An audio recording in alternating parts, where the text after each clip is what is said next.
Mi piel lo hace. Avon presenta a New Platinum, con tecnología Taxilium. Actúa en la estructura de las células. La piel luce más firme, definida. A New Platinum. Llama a una revendedora Avon. Pachamama nos mandó llamar. ¿Necesita algo?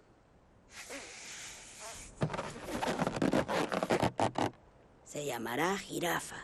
El animal con el cuello más largo del mundo. Sí, Pachita. La naturaleza sabe lo que hace. Proba la nueva Twister de Tropicana. Es agua más jugo de frutas.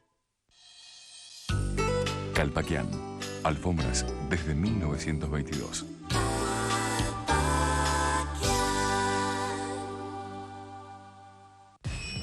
Llegamos al nuevo El Ayón, el lubricante de YPF de última tecnología que protege tu motor si es a nafta, diésel o GNC. El Ayón, máxima innovación en lubricantes.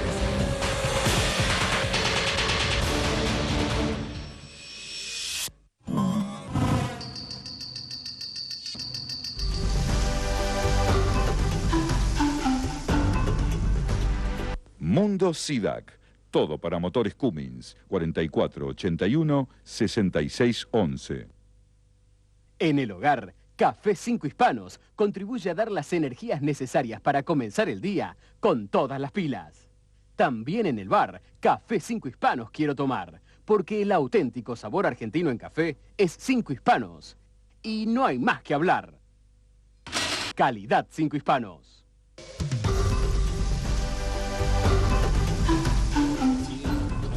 Bueno, como les decía, y buenas noches y bienvenidos acá al programa Ferreres y Zuleta.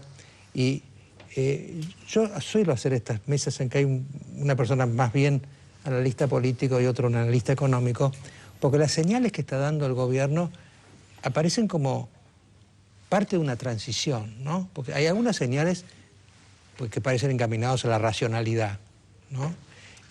Pero otras señales, a lo mejor yo podría dar dos nombres porque no puedo empezar a hay una lista de 18 temas que están cambiando de una manera o de otra. Pues uno podría hablar de debido y podría hablar de Moreno, como dos expresiones diferentes de lo que es aparentemente el nuevo tiempo económico y político de la presidenta, ¿no? De manera que yo les voy a pasar dos tapes.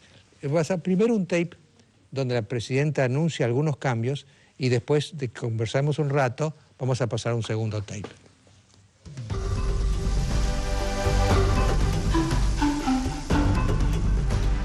Aprovecho para pasar un aviso frente a tanta cosa que se publica y se dice de modificación, de promoción, de ley, de inversiones y cosas extrañas que no se va a permitir por ley remitir ganancias. Yo creo que ofenden la inteligencia a los argentinos. A mí no me preocupa la gente que lanza estas cosas, que lo hace como han lanzado toda clase de rumores en las últimas semanas de los más disparatados. Realmente no me preocupan porque sé los intereses que representan.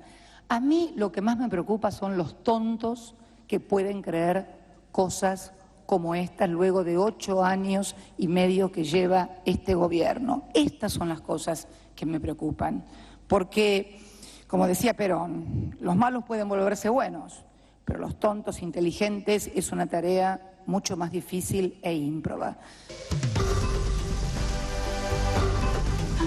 Bueno, ya que estoy citando a Perón, me dice acá Pablo que Perón decía que lo peor que hay es un bruto activo. El tipo voluntarioso y equivocado, pero que se mueve, ¿no? Tenaz. ¿Qué pasa? Bueno, la impresión, primero, a los políticos lo último que hay que escucharles son los discursos. Porque tanto Néstor Kirchner en su momento como Cristina de Kirchner en discursos dijeron, ¿y por qué no hablar de reparto de ganancias? Sí. Eso está on the record, habría que buscar el texto donde lo dijeron. Pero como yo creo que no hay que escucharlos, no hay que darles importancia, hay que ver lo que hacen. O en todo caso, como decían los americanos, read my lips, leerle los labios. Evidentemente hay un cambio por lo menos hay un desandar posiciones del gobierno, inclusive que estaban en el mandato por el cual se pidió el voto, que se ha producido después del 23 de octubre. la batucada para festejar el abrazo con Obama y decir que queremos las mejores relaciones posibles con Estados Unidos. Eso no lo pide ni Pakistán. El corte de los subsidios. La pelea en aerolíneas, que es, creo yo, el laboratorio de la gran batalla en donde ahí se enfrentan con los sindicatos, que son amigos, que forman parte del gobierno. Yo creo que hay a mí me parece que está, después de ganar Cristina las elecciones por el 54%, está satisfaciendo la agenda de quienes no lo votaron. Está haciendo la agenda de Pinedo. Ahora, si ella decía antes de las elecciones que iba a hacer lo que Pinedo pedía, probablemente tiene derecho a temer que no la votaría. Por lo cual estamos ante un fenómeno clásico de la Argentina. Estoy viejo bizcacho esta noche. Una vez yo le dije a Menem, cuando había ganado las elecciones en el 89, pero presidente, le digo, usted está haciendo lo contrario que todo el mundo suponía. Y me dice, y Mariano, ¿usted cree que si yo hubiera dicho lo que iba a hacer me iban a votar? Claro. En la tesis de Jacobe, que va a tener que tratar bárbaro, ¿no? Que el político es casi un mentiroso profesional. Un vendedor de ilusiones. En la Argentina, un vendedor de ilusiones. En la Argentina hay una crisis política formidable que produce la debilidad de todos sus actores. Y uno de los síntomas de esa crisis es la incapacidad de los dirigentes de decir la verdad. ¿Por qué una presidenta oculta hasta el día de hoy quiénes van a ocupar su gabinete? Cuando probablemente debería hacerlo antes de la elección. Dice, mi ministro de Economía va a ser Cavallo. Entonces la gente la votará o no la votará. Creo que el secreto, el guardar lo que se va a hacer en el sigilo y sorprender a la gente no es un síntoma de fuerza, sino un síntoma de debilidad. Y no tienen la culpa los políticos. La crisis política es algo que viene de largo en la Argentina, se manifiesta en la inexistencia de partidos, en designaciones a dedo de todas las candidaturas. En Argentina estamos viviendo lo que hacía Franco. Franco, ¿te acordás que designaba los diputados de las Cortes de España? Y en tal puesto va tal, por los campesinos va tal, por los empresarios va tal. Es no solo por el peronismo seguro, son legisladores corporativos, son designados desde el poder hacia abajo. Acá es el único país del mundo con una democracia que funciona, porque funciona, en donde el poder popular, el poder de la representación no surge de abajo hacia arriba, sino de arriba hacia abajo. Ahora, ¿es la culpa de los políticos? Yo creo que la responsabilidad es de la crisis. Quizá los políticos tienen la responsabilidad de ir sacándonos de ese ¿Usted estado. cree, Ignacio, que a todo esto Cristina está destapando un poco lo que va a hacer? ¿Está anunciando? ¿Está ocultando? ¿Va a decir cosas que todavía no sabemos? Mi impresión es que lo que está haciendo está dictado más que por la convicción, por la necesidad. Esto en materia económica Orlando lo va a poder explicar mucho más fino que yo, porque yo no hablo de economía.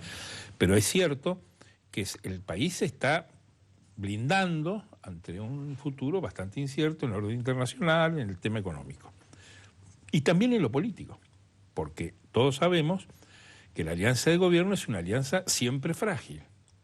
Cristina pidió designar legisladores de su confianza en todo el país. ¿Qué le decía a los dirigentes del interior cuando le pedían cuentas de eso? Necesito que haya en el Congreso gente que me vote las cosas.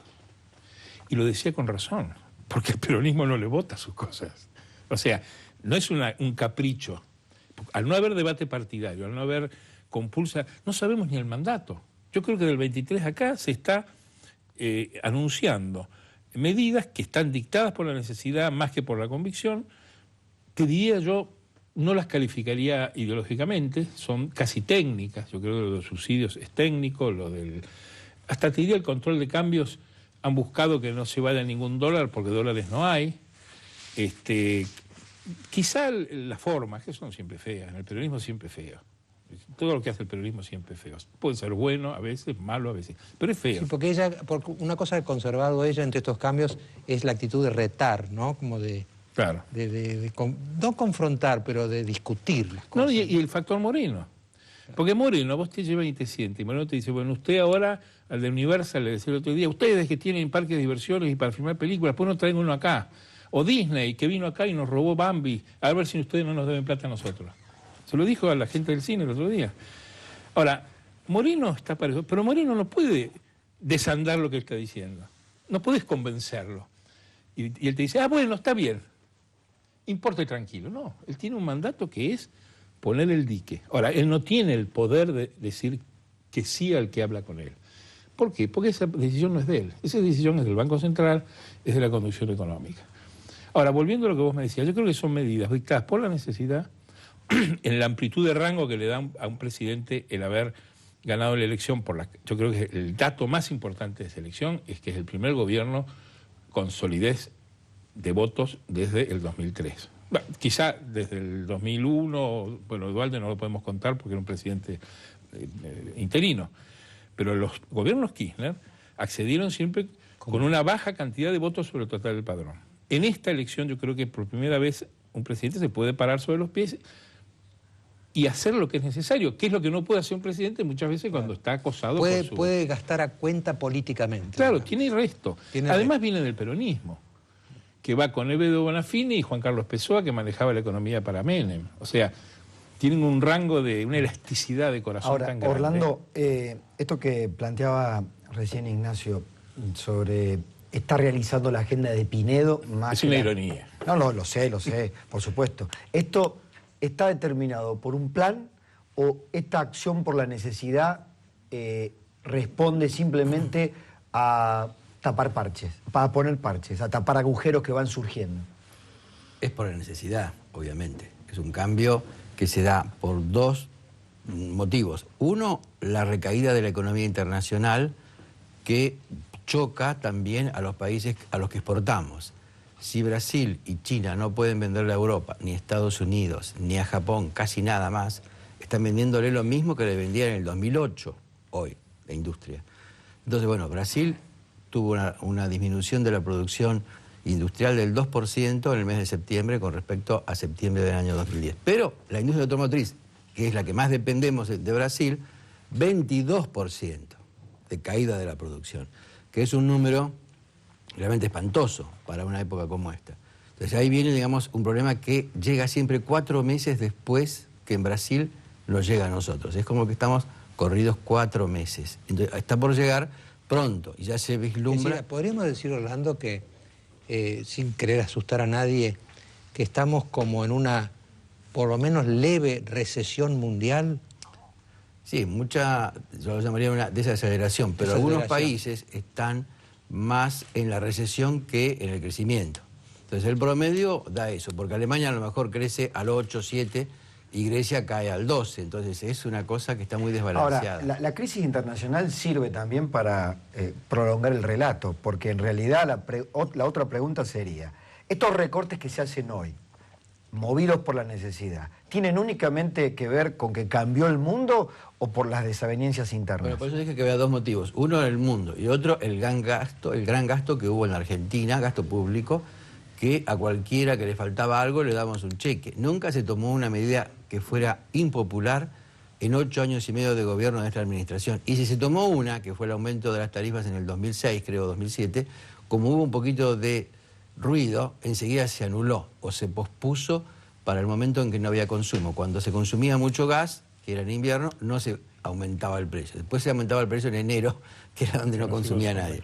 Entonces, no hubo medidas impopulares. Ahora, solamente la caída del precio de los granos, por ejemplo, tomo el de la soja que estaba en $535 por tonelada, está en 400, de acuerdo al cierre del día viernes, o sea, perdió el 25%. Eso significa, tomando en cuenta lo que pasó con el trigo, el maíz y el girasol y todo el conjunto exportable y agrícola, 10.000 millones de pesos menos que este año en cuanto a recaudación de derechos de exportación. Entonces ahora no hay más remedio que parar con los subsidios, no hay forma. Y lo que se ha hecho hasta ahora, de acuerdo a las cuentas oficiales, implican un ahorro de 4.600 millones de pesos. Pero tenemos un déficit de 10.000 por otro lado, y encima va a haber aumentos salariales de jubilados y de la prestación universal por niño. La primera impresión que dieron es que los subsidios iban a bajar en las zonas paquetas, pero ayer dijeron que iban a ir al Gran Buenos Aires también. ¿Hasta dónde llega el recorte de los subsidios? Yo creo que va a ser para todos, salvo aquellos que lo pidan y puedan demostrar de alguna manera que merecen un subsidio, pero no hay... Pero no está la regla para medir quién necesita y quién no, todavía. Están buscando barrios. Claro, pero es como que diga, bueno, al subte le vamos a cobrar el precio pleno al que entra con saco y corbata. Por ejemplo, yo que no tengo corbata pagaría una medio subsidio. Está preparando, con camisa, está preparándose Orlando, en el subte. Claro. Escuchado sobre el gobierno. La gente, un ministro que es bastante veterano dice, no, el subte lo usa gente que usa perramos. Como diciendo que es una gente ya es legal. paquete en el subte, claro. Pero además va a haber una rebelión de la agrupación Country de Pie. ¿Es lo mismo el Tortugas que el Pato de la Ruta 2? Claro, claro. En el Tortugas Claro. te pueden cortar la luz y debe haber grupo electrónico en cada piscina. Pero en el Pato no podés cortarle la luz porque es un country de clase media baja. Creo que hay un poco también. Pero sé que están... Ahora, cuando vos hablabas, él lo dijo muy bien, no se han tomado medidas impopulares. Y es por la debilidad de los gobiernos. Vos pensás que ha reelegido Cristina Kirchner, que es una presidenta, que hace 3 años amenazó con renunciar al cargo. Y no lo cuento vos ni yo, lo contaron sus protagonistas. Alberto Fernández, Horacio Berbisky, dieron testimonios ahora, después de pasó, de qué era lo importante para los gobiernos Kirchner. Y fue importante. La estabilidad en el poder. En un país en donde los gobiernos se caen, la sociedad ha consentido que los gobiernos hagan determinadas cosas en función de su estabilidad. Yo creo que la Argentina es un país donde, en la medida que funciona el sistema, se va acercando a la normalidad. Después, cada 10 años, cae todo, cae la moneda, el rico se hace pobre, el pobre se hace rico. Somos decenales. Claro, pero va hacia la normalidad. Y yo creo que, por ejemplo, Scioli tiene presupuesto, Macri tiene presupuesto. Probablemente Cristina Kirchner lo va a tener después del 10 de diciembre. Entonces, yo creo que vamos a unos patrones de una cierta normalidad.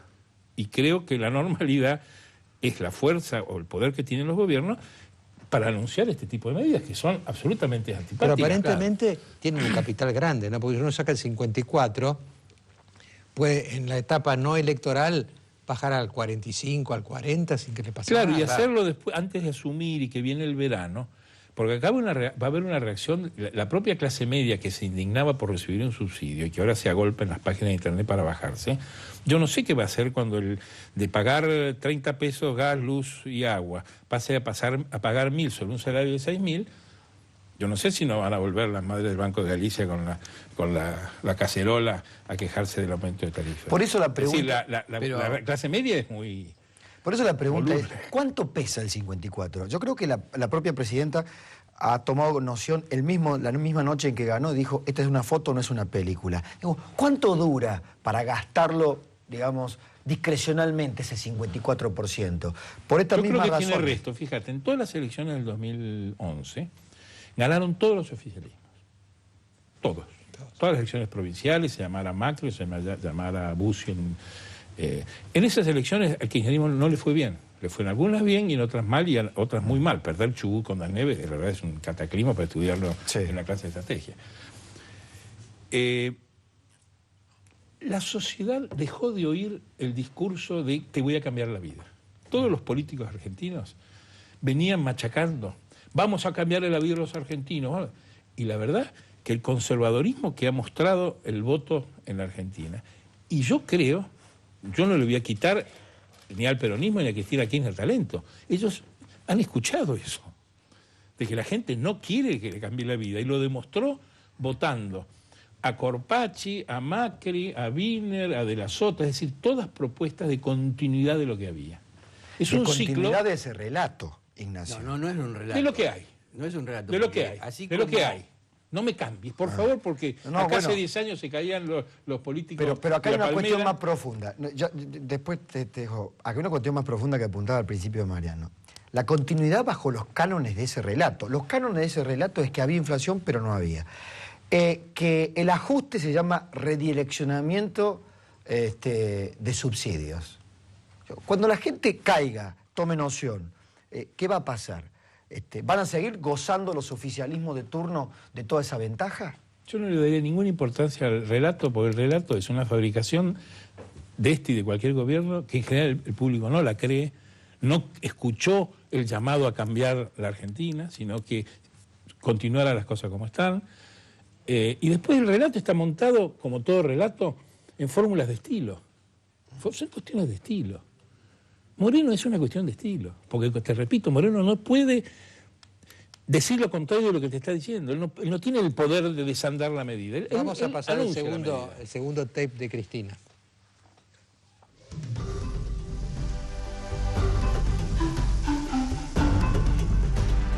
Sé que estuvo hablando aquí, no sé si hace un rato, no sé si está el compañero secretario general de la CGT, ¿no? ¿Se fue? Bueno, pero seguramente les debe haber hablado de la ley de distribución de ganancias, por lo menos yo lo leo todos los días en los diarios y lo leo con mensajes hacia el Ejecutivo y hacia los dirigentes del Ejecutivo, así que calculo que les debe haber hablado a ustedes también, porque son ustedes los que tienen que pagar las ganancias, en todo caso distribuirlas. Así que descuento que lo debe haber hecho. Si no lo hizo, se los voy a decir yo lo que opino acerca de esta cuestión. Yo sinceramente creo que aquellas empresas, aquellos empresarios, de hecho ya hay empresas que lo están haciendo, que han acordado con sus trabajadores distribuir las utilidades, me parece muy bien y estoy muy de acuerdo porque yo creo que los trabajadores que participan en las utilidades de la empresa defienden más a la empresa, se ponen la camiseta, creo que es muy bueno, pero es una cosa que tienen que decidir entre los empresarios y los trabajadores. No la puede imponer el Estado por la fuerza a través del Parlamento o imposible hacerlo en otro ámbito que no sea el Parlamento, por otra parte.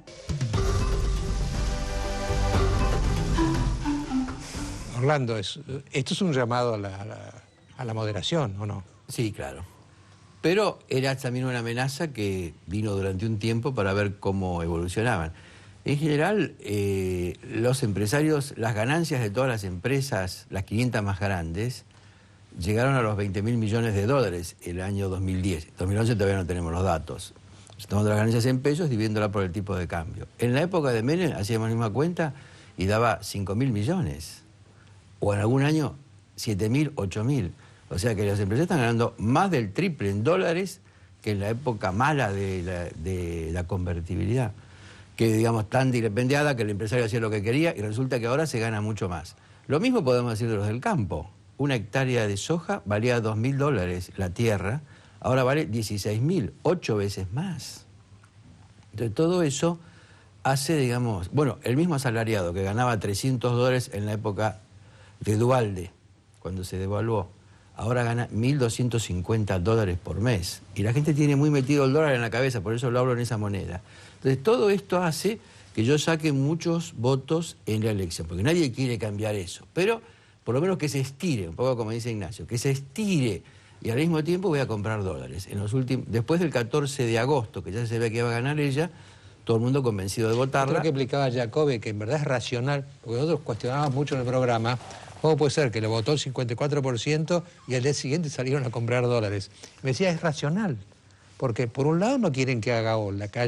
Claro, exacto. Y por otro lado, por las dudas, se hacen su cuevita. Es que ¿no? Saben que no puede durar así porque es, digamos, una gran fiesta continua de distribución. El gasto público del 2003 era 28.000 millones de dólares y ahora son 208.000 millones de dólares. Es un número que la convertibilidad no aguantó ni 95.000 millones. O sea, está más del doble que lo que era otra vez. Ahora, no Orlando, una pregunta. Nosotros hemos venido creciendo al 8, al 9, ¿no? Todos estos años. Si el año que viene es como se dice el 4, ¿se va a sentir eso? Sí, por supuesto, porque se recauda menos IVA, también de los derechos de exportación, por los precios más bajos se recaudan menos derechos de exportación, entonces hay que buscar algún lugar para cortar ingresos. No hay muchas cajas nuevas para poder echarle mano y efectivamente entonces la única solución es ser impopular. Pero ser impopular, como lo vemos en Grecia, en Italia, en todos esos lugares donde uno es impopular porque tiene que bajar los sueldos y cosas así, España, por ejemplo, pierde el oficialismo. Si acá tenemos $1.200 para cada trabajador, si tenemos la soja alta, ver, Orlando, eso gana el oficialismo. Orlando, y gana en todos los lugares. ¿Cuánto dura eso? Porque, a ver, no, el timing es imposible. Pero si crecemos al 4% el año que viene, con estos sueldos en dólares de hoy, con una economía o un sistema que el gobierno ha dicho, la presidenta ha dicho, nuestro sistema no es de metas de inflación. No. ¿Cómo se sostienen los sueldos en dólares con la perspectiva de inflación y un crecimiento solo del 4%? Bueno, se quiere hacer un acuerdo económico-social entre el gobierno, los empresarios y los sindicatos, con un aumento que se va a ir discutiendo, pero que tiene un target de 18%. Esos son metas de inflación. Pero hay que hacerle menos caso a lo que dicen. Creo que estás demasiado llevado por lo que dicen. No le hagas caso a lo que dicen. Acá estás produciéndose un formidable ajuste y una devaluación que el gobierno dice que no quiere y se produce. Nuestros países son países católicos, son insinceros. No hay que leer la Biblia, sino escuchar al Vaticano. Sino el calefón. Ignacio, eso lo dice un hombre de mucha experiencia no como vos. Caso, nada. No, bueno, pero el análisis político tiene que devenir de las palabras, porque si no, y esto lo vamos a discutir con Mámbaro, vaciamos del sentido de las palabras. Argentina no Pero tiene vaciamos sentido, del sentido de las palabras. Pero no lo vas a poder cambiar, es así. Yo cuento una anécdota por enésima vez. Me niego a eso. Entró Lorenzo Miguel a la Casa de Gobierno, en plena batucada del sindicalismo contra Menem, diciendo que venían a puntualizar la CGT y los gremios al doctor Menem, la desgracia de los trabajadores, etc. Cuando salió, le dijo la periodista, ¿qué hizo? Le dijo todo lo que había hecho. Y le dijo, o sea que la CGT rompe con el gobierno. Y contestó, señorita, estoy hablando peronísticamente. Hablar peronísticamente significa decir una cosa y significar otra. Lo que pasa es que es convalidar un cinismo. Pero nuestros países son países católicos, es fatal. Cínicos. No se cree, se cree en el Vaticano, países cínicos. Se cree en otro valor de la palabra. Somos países de poetas. Con Jacob, este muchacho, la Argentina, ¿a quién? A él. La Argentina es un país de poetas y no de novelistas. Sí. La Argentina no tiene un solo gran novelista. Sus mejores novelistas, Roberto Arlt y Marechal, son excepcionales de una novela. O son Gálvez, otro gran novelista, todas sus novelas son imperfectas. Nosotros tenemos cuentistas, que es un género de la percepción individual de un hecho, es propio del poeta, y de grandes poetas, Cortázar, Borges. Entonces no le pidamos sinceridad a un relato. Y bueno, podemos discutirlo en un seminario, tiene que ver con nuestra raigambre católica, en donde el seminarista no lee el Cantar de los Cantares porque se masturba. Entonces se le prohíbe la lectura de la Biblia y que escuche lo que dicen el Vaticano. De eso nació la Reforma. En Estados Unidos, países anglosajones, la palabra es sagrada. El candidato que miente y falta la verdad, se le terminó la carrera. No se puede mentir. Yo le hago una pregunta, le hago una pregunta, digamos, interesada. Ignacio, usted es periodista como nosotros. ¿Qué hacemos si no contamos con las palabras? ¿Qué hacemos? Porque nosotros también emitimos palabras, ¿o no? Y hay que ir a los hechos, no sé. Ustedes hacen periodismo del mejor nivel. Tus columnas son sobre hechos. Son también sobre libros y posiciones, pero uno advierte los hechos. Porque más que decirle mentirosos, el que no miente es un gil. Y lo decía Menem en su momento. Kirchner contaba, que el hombre de las convicciones en el zaguán, que decía que no las dejaba, él dice que le fueron a ofrecer un indulto a los militares antes de asumir con Duhalde y unos jueces de la Corte, que él los escuchó y les dijo, voy a ver qué hago. Y dijo, porque si yo les decía lo que iba a hacer, la que hubiera sufrido. O sea, están obligados a la insinceridad. Y son como los maridos. Cuando el marido está en problemas, tiene que mentir, no puede decir la verdad, está en debilidad. Solo pueden decir la verdad los hombres fuertes. Es como el cuento de un señor que se fue a trabajar con el socio, según le dijo, y entonces llega a las 4 de la mañana y le dice la mujer, ¿por dónde venís? No, dice, he estado trabajando con mi socio hasta ahora. Mirá, tu socio llamó a la 1 preguntando por vos. Entonces le contesta, este es mi cuento y no lo cambio. Exactamente. Orlando quería cerrar con un... Orlando. Sí, a mí me parece que lo mismo que estaban diciendo ustedes demuestra que se requiere un replanteo ético de por lo menos parte de la política, porque es tan sucia, tan hecha con la lista sábana para que gane siempre el mismo y se arregle de esa manera, que no es representativa. Ninguno es representativo. Es un desastre total. Orlando, le voy a hacer una última pregunta. Si viene un 2011, el 2012 bravo, digamos, porque de 10 a 4, 9 a 4 es muy fuerte, ¿será económica y quizá políticamente como el 2009? Claro, es bastante parecido al 2009, pero en el 2009 hubo una recesión del 4%, 4,5% según otros, que el gobierno no reflejó. Dio 0,9% el aumento del producto según el gobierno. También el INDEC del Producto Bruto corrige muchas cosas. Entonces, todo eso, yo coincido con Ignacio, no importa mucho el relato, sino la realidad. La realidad es que después de la caída del 2009 crecimos otra vez al 9%. Y esto fue lo que ayudó mucho en las elecciones. Ahora, Pasado unos meses, y si hay de nuevo una dificultad, no creo que lleguemos a 4, pienso que estaremos más bien cerca de 2% de aumento del producto el año que viene, muy 2%. poco. Tal como están las cosas, sí. Eso va a ser muy complejo para un gobierno que es procíclico. Ahora que viene una tendencia a la recesión, yo corto el gasto público para hacerlo todavía más recesivo. Y corto los subsidios. Como la hormiga, es como la cigarra, no como la hormiga. Claro, exactamente. Es decir, ahora voy a ser procíclico en lo negativo. Antes gasté mucho para crecer más todavía de lo que daba la economía. Ahora corto los gastos, que en 8 años y medio no los pude cortar, los subsidios. Ahora los corto cuando tenemos un problema. No debería ser así. Muchísimas gracias a los dos. No, gracias a ustedes, muchísimo. Gracias. Vamos a enrolarlo a este muchacho con el debate, que ahora va a venir Bárbaro a agregarse a ese debate sobre si los políticos...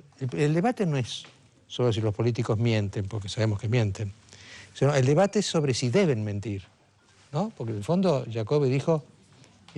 o si son meramente vendedores de ilusiones. Necesitan vender ilusiones. No se puede decirle a la gente, ¿saben qué? Les va a ir mal, no se puede. Entonces hay que decir, igual, lo que se puede. Creo que la sinceridad del discurso público en nuestros países está marcada por una tradición cultural muy difícil de cambiar. Y no soy nada optimista que cambie y tampoco lo lamento. Hay que acomodarse a eso.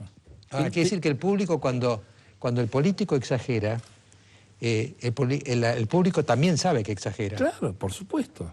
Sí. Así que dice 10 pensando 4 y el otro interpreta 4 porque sabe que 10 no es. Y los hechos lo demuestran, porque hablamos del INDEC. Y en realidad cuando el gobierno toma una decisión va a los defractores del Ministerio de Trabajo y reconoce la inflación real, ¿o no? Ah, por supuesto. En general, la mayoría de los políticos de hoy, de Argentina, no podrían pasar de lo que era antes el puntero, que juntaba gente... Y después venía alguien que entendía que había estado en el mundo y manejaba las cosas. Venía el tipo que había estado, un conservador comúnmente, que había estado en el exterior, o un radical también que había estado en el exterior, y manejaban la cosa con conocimiento del mundo. Hoy los punteros quieren dirigir. Tenemos no tienen rebelión de los capacidad. punteros, como si no tuviéramos varias, ¿no? Y sí, la rebelión de los punteros. Antes estaba el compadrito y el doctor. El doctor Pellegrini. Y después estaban los compadritos que manejaban el patio, el atrio, ¿no? Ahora tenemos la rebelión de los compadritos. Pero tendrías que traer alguna vez algún político de la base que te va a hacer una buena defensa del ñoqui, del puntero y de la insinceridad. Y de la lista sábana. El ñoqui es hombre que nunca te abandona. En la mar está siempre al lado tuyo. Te ayuda. El puntero que te avisa si en el hospital hay una cola más larga, le dice al intendente y le dice al gobernador. Se gobierna con los punteros. En el tema salió de educación. Esa es la realidad. Esa es la realidad. Un gobernador en la provincia de si Buenos Aires tiene 500 punteros que le avise. Después, porque si seguimos con Jacobe y seguimos con hay que invitarlo a Zuleta, Ignacio para cuando hagamos el Sí, debate. sí, por supuesto. No, van a terminar convenciéndome ¿Qué dice que Jacobe? el ñoqui está Por bien, eso, que la lista sábana hay que está bien, que invitarlo. mentir está bien, ¿no? No está bien, pasa. Ocurre. Y no hay que perder Está. tiempo en combatirlo. Es. El ser es, el no ser no es. Es así. Bueno, al final vamos a hablar con Julio Bárbaro, que está bastante indignado con la tesis Jacobe, a la cual agregaríamos ahora a Zuleta. ¿no?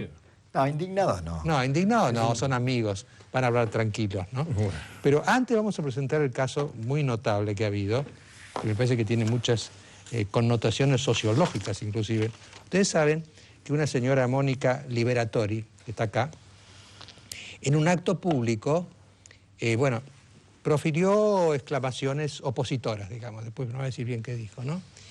Y finalmente su marido, que es capitán de fragata, Marcelo Tulemonde, fue desplazado de la Marina por lo que había hecho su señora, ¿no? A mí me pareció notable para discutirlo porque hay un residuo de machismo, es decir, en el fondo lo que decían al capitán, ¿cómo no controla usted a su mujer? Pues supone que estamos en un mundo en el cual la mujer se ha emancipado. Pero eso está en los reglamentos. ¿Sí? ¿Eh? En los reglamentos, en las ordenanzas de Carlos III, de donde surge nuestro código militar, cuando un militar se va a casar con una mujer, le mandan a hacer una investigación de espionaje. Sí, claro. Y en muchos años, si era judía, no se podía casar.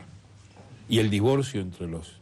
Eso estaba totalmente... Por lo que llaman SIF, situación irregular de familia. Exacto. Está bien, pero estamos en el tiempo de la igualdad de género. Ahí te vuelvo a dar la razón. Habría que cambiar, yo creo, Una los códigos no, que además, cambiarlo, me parece una barbaridad. La señora Liberatori Además, no es SIF, puede claro, controlar uno está lo muy que bien con dice. su marido. No, puede controlar ya uno hubo lo que otros dice casos. su mujer. Ignacio, ¿no? pero ahí cabe Ya hubo perfecto. otros casos Estamos en el anteriores. tiempo de la igualdad de género, pero no nos fijemos en lo que proclamamos, No, sino me en lo parece que horrible, hacemos. pero ¿sabemos nosotros qué hacen nuestras mujeres? No. Yo no sé dónde está mi mujer en Este hombre, este momento. menos mal que el programa termina a las 12, sí porque sé. este hombre Por nos va a suerte destruir todos los valores, todas las creencias. Yo todas soy un nuestras hombre de creencias. valores, yo soy un hombre de fe. Pero Tengo el Timor Day. dijiste que no te importaba que fuera así. Entonces no parece que tenga No, valores. hay que saberse manejar con eso, porque si no uno pierde tiempo No, yo creo en que combatir profundamente cristiano, fantasmas, no. porque en el fondo todos somos pecadores, ¿no? Lógico. Y Dios perdona. Claro. Por eso el cumplimiento de la condena penal en Argentina es de 4 años. Entre el que tiene perpetua y el que ladrón de gallina es 4 años. Las iglesias llenas de curas sacando presos. No creemos en la condena. Pero no en los creemos. niveles más altos debería haber más ejemplo. Porque si no, no existe ni un país, no existe la patria, no existe nada, no hay liturgia de patria ni en lo más mínimo. Entonces, los dirigentes son realmente muy, muy flojos. Me parece que ese es el problema de la Argentina, porque lo que dice él es cierto, pero yo lo veo re mal. Y él le dice, bueno, está bien, es así. No. Yo digo, está mal, pero hay que ver Sí, que ¿viste eso? con la naturaleza, no quiero que no me pongan en la vereda de los delincuentes es la que vos intelectuales, voy a hiciste. pasar a ser un delincuente intelectual. Yo no defiendo a la canalla. Creo que hay que entender la Orlando, realidad. El tema finalmente, ¿sabes cuál es? ¿Hasta dónde nos ha averiado el pecado original? Yo creo que lo que está Él, como bien, es buen el pecado católico, cree original que estamos no dice- muy averiados por el pecado original. No original. bueno, puede ser, pero el pecado original Soy no buen dice católico, no sé. que uno tiene que saber lo que está bien y lo que Bueno, está mal. Puede un católico no es buen católico, por definición, es un Pero si pecador. Es un escuchamos a una pecador. presidenta que dice que los tontos son los que repiten que va a haber reparto de ganancias, cuando ella misma y su marido dijeron en discurso que por qué, a ver, empresarios, ¿por qué se asustan del reparto de ganancias? ¿Cómo voy a hacerle caso? No puedo montar ninguna observación analítica sobre eso. Porque si no, caería en ese periodismo y buscar contradicciones. García Arecha dijo en el 63 que los subtendrían por la izquierda y dicen a la derecha, qué mal García Arecha. Eso es buscar contradicciones. No, pero sí La puedo... política argentina, Sí. las paralelas nunca se juntan ni en el punto de fuga. Nunca. Les agradezco muchísimo, yo seguiría Gracias. encantado de esta Bueno. conversación. Y ahora No, nos queda la gracias a señora de ustedes, gracias a Liberatori ustedes. y después nos queda Julio Bárbaro. Muy bien.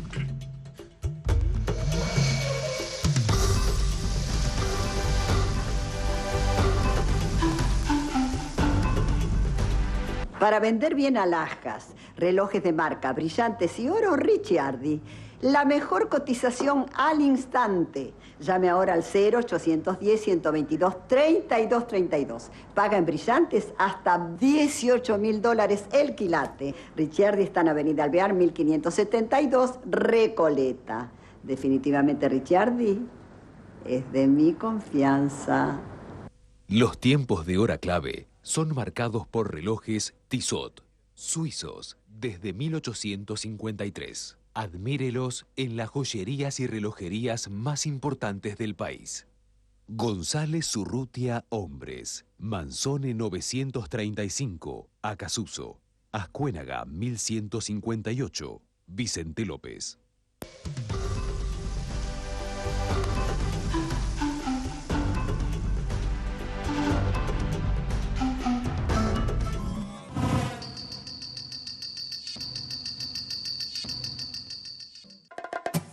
En el comienzo del día, Alejandro Rial.